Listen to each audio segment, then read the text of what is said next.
Hello and thanks for joining us. This is the Signature 30 Minutes. I am Obonman Marvelous. In the headlines, Vin Martin Ilo suggests ways to curb cheating in NECO and WAEC examinations. Federal High Court orders the Central Bank of Nigeria to unfreeze accounts of NSAS promoters. Imo State students threaten showdown with Governor Uzodimma over the killing of an undergraduate. And now the details. The Chief Executive Officer of Signature Communications Limited, Vin Martin Ilo, has predicted that cheating in West African Examinations Council, WAEC, and National Examination Council, NECO examinations in Nigeria will not stop until those caught doing so are prosecuted and punished. Mr. Ilo, who spoke on a radio program on Kiss FM in Abuja on Wednesday, regretted that establishment of schools in Nigeria is no longer for the passion of arming young Nigerians with quality education, but essentially to make money. He also identified the employment of unqualified teachers in schools run by those seeking a means of livelihood as reducing education in Nigeria as mere enterprise where money changes hands to obtain certificates, which products cannot defend. He argued that the situation has become a vicious cycle that now breeds young Nigerians who do not believe in educational discipline and hard work, but take to cheating to obtain certificates as normal and acceptable. Also speaking on the program, an educationist, Wilson Agabar, said that the emphasis on paper qualification against skill and competence has added to the attitude of obtaining certificates by all means, which encourages cheating. He treated the situation to a period decline in the value placed on hard work and integrity in Nigeria. Both Agaba and Ilo canvassed stricter enforcement of educational standards as the teacher, school management, and examination officials acting at every levels in order to recover Nigerians' education from its present corrupt and devalued status. The Federal High Court Abuja on Wednesday ordered the Central Bank of Nigeria, CBN, to unfreeze the bank accounts of the 20 NSAS promoters.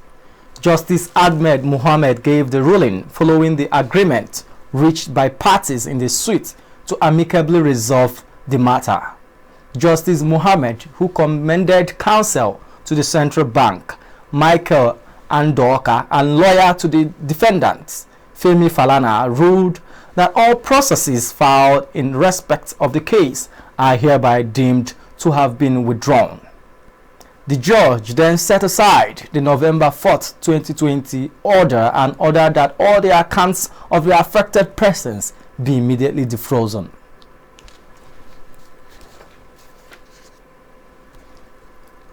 Northern governors have demanded federal government's assistance for cattle ranching across the region.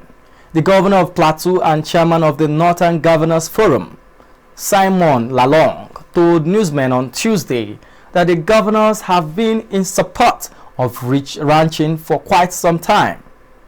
Governor Abdullahi Ganduje of Kano has also spoken in the same vein, declaring open grazing anachronistic.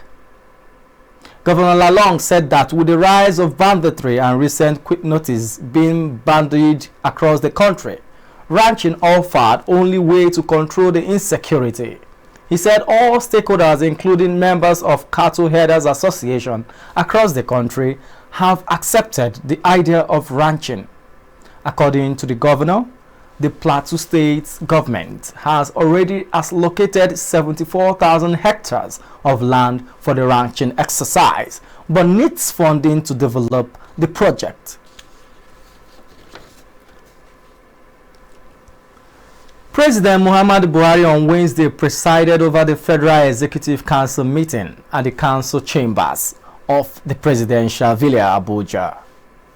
The Ministries of Petroleum Resources, Humanitarian Affairs, Water Resources, Power, Interior, as well as Communications and Digital Economy all made presentations at the 33rd virtual meeting of the Federal Executive Council, FEC. The Vice President, Professor Yemi Osibanjo, Secretary to the State Government of the Federation, Boss Mustafa, and Chief of Staff to the President, Professor Ibrahim Gambari, have physically attended the meeting. 10 ministers were also physically at the meeting, while other ministers participated in the weekly council meeting. The Economic and Financial Crimes Commission (EFCC) will on February 22nd arraign the former Minister of Aviation, Senator Stella Odua, for allegedly misappropriating public funds during her tenure in office. Justice Inyang Eko fixed the date on Tuesday because the former minister was yet to be served with the court processes. Odua, who currently represents Anambra North Senatorial District at the National Assembly, is facing the fraud charge alongside 8 others. Although the arraignment was scheduled for the day's sitting, the case could not proceed because the lawmaker was not in court. The anti-corruption agency is alleging that Odua misappropriated public funds while serving as a minister. The Cross River State Governor Ben Ayade on Tuesday swore in a new head of service, Mrs. Geraldine Abet Ekanem, with a charge to flush out ghost workers from the system. Ayade, while performing the swearing-in, charged Abet Ekanem to hit the ground running, reminding her that as head of service, one of the greatest challenges before her was to fish out ghost workers. On the choice of Abet Ekanem, Ayade said he chose her based on character, capabilities and experience, and not based on emotions. Speaking shortly after her swearing in, the new head of service thanked the governor for the appointment, adding that Governor Ayade was a gender-friendly governor for believing in her. She described the governor as a leader with conscience and a man with a good heart. She pledged to do all with her own capacity to leave a positive mark in the civil service of Cross River State.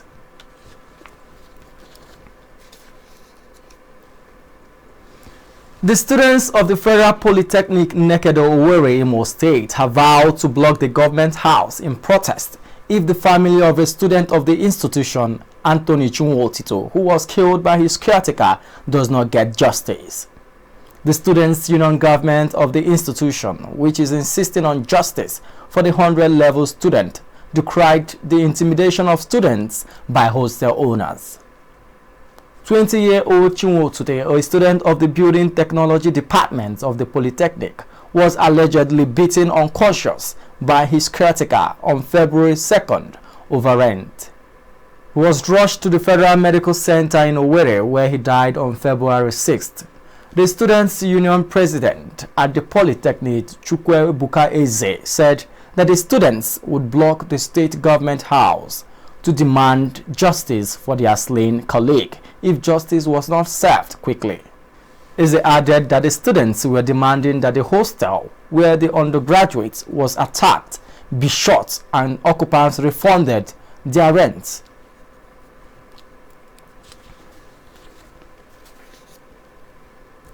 Self-acclaimed activist Sunday Adeyemo, popularly known as Sunday Iboho, has said he will not be granting interviews again as he names Olamide Koiki as media aide. Sunday Iboho has been in the news lately because of his campaigns against killer herdsmen in the southwest. Iboho, in a short video, also denied some reports that he is calling for a civil war, adding that any news that comes from Koiki is authentic. This is coming after Iboho alleged that his bank accounts have been frozen by the federal government because some people were collecting donations on his behalf. He denied having anything to do with the donations, warning that his accounts must be unfrozen to avoid nationwide protests by youths across the southwest region.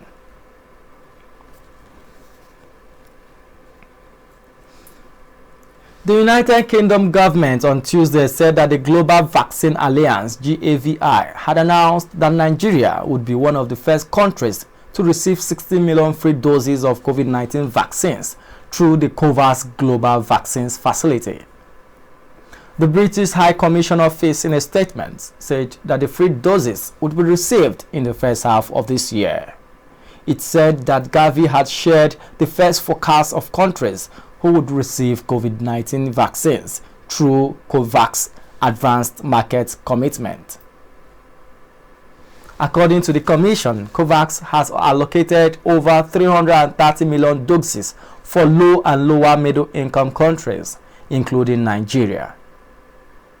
The Commission said COVID-19 is a global pandemic that needed a global solution.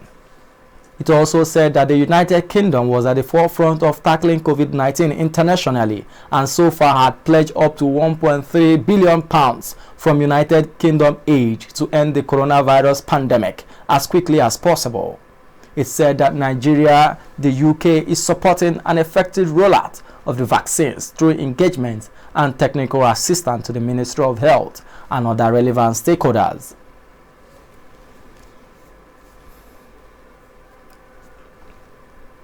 And now for sport news. Nigerian athlete Blessing Okagbare has been recognized by the Guinness Book of World Records as the only athlete to have attended the Athletics Diamond meetings 67 times. Okagbare on Wednesday shared the good news via her verified Instagram handle. The mail sent to her by the body said, the most appearance in Diamond meetings by an athlete is 67 and was achieved by Blessing Okagbare from Nigeria between 2010 to 31st of August. Okagbare, a track third, won a silver medal at the 2018 Beijing Olympic. She also won silver and bronze in the long jump and 200-meter events respectively at the 2013 World Championship held in Moscow, Russia. And now Argentinian forward Angel Di Maria will miss the first leg of Paris Saint-Germain's Champions League last 16 matches at Barcelona, coach Mauricio Pochettino said on Tuesday. Di Maria suffered a thigh injury during the 2-0 League One win against Marseille on Sunday, and he will not be at the Camp Nou for the game on February 16th. Pochettino said Di Maria, the 32-year-old former Manchester United winger, has been ever present in the Paris Saint-Germain lineup since Pochettino joined the club in December, lining up alongside Neymar, Kylian Mbappe and Mauro Icardi in a high-powered attack. Despite the bad news about Di Maria, last year's Champions League finalists hope to be able to select the first-choice goalkeeper Keylor Navas, who is expected to return from a groin injury to resume training later this week. Before we end the news, a recap of our major stories. Vim Martin Ilo suggests ways to tackle cheating in NECO and WAEC exams. Federal High Court orders the Central Bank of Nigeria to unfreeze accounts of NSAS promoters. Imo State students threaten showdown with Governor Uzodimma over the killing of an undergraduate. Please do well to stay safe, maintain physical and social distance, and wear your nose mask while going about your daily activities. And that's the signature 30 minutes on behalf of my producer Damilola Abudu. I am Obonman Marvelous. Thanks for watching.